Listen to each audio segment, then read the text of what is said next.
Bienvenue à tous, bienvenue à tous dans le Conseil de vie Nelly Nana. Alors aujourd'hui, nous allons terminer notre thématique sur la correction dans la vie de l'enfant.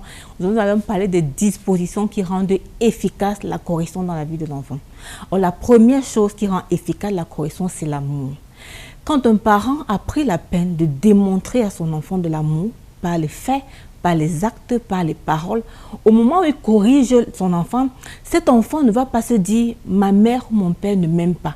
Parce que quand un enfant est rempli d'amour, quand le parent a rempli le réservoir émotionnel de l'enfant, même la correction, l'enfant finit par comprendre que pendant que mon parent me corrige, c'est encore par amour et c'est plus facile pour l'enfant de digérer cette correction. La deuxième chose à faire, c'est de toujours, mais alors toujours vous rassurer d'avoir suffisamment donné l'instruction, d'avoir répété l'instruction et de vous rassurer que l'enfant a compris l'instruction avant de le corriger. Il n'est pas juste.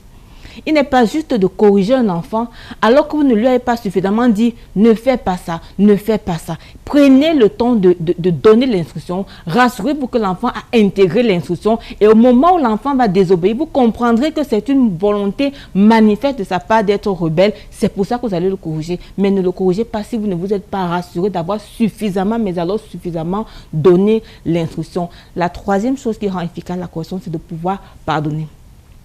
Un parent qui ne pardonne pas l'offense de son enfant va corriger son enfant avec la colère.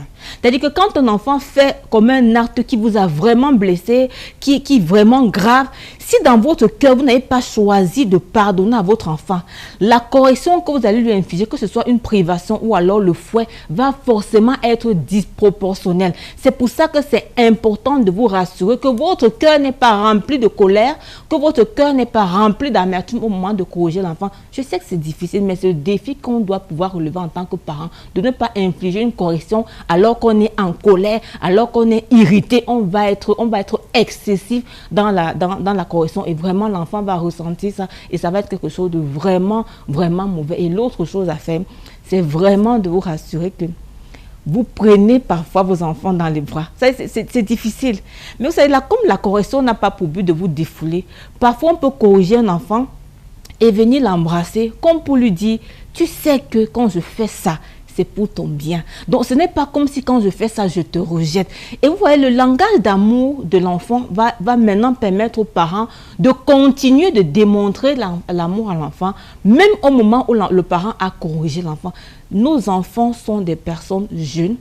Nos enfants sont des personnes qui sont exposées au monde extérieur et vraiment nous avons besoin de nous rassurer que même quand nous les corrigeons, nous continuons de les protéger.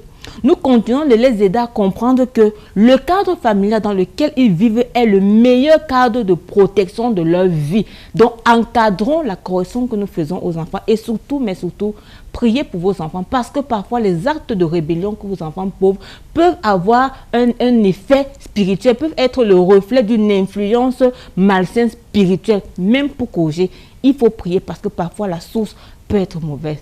J'espère que vous allez bien profiter de ces conseils. Portez-vous bien et à très bientôt.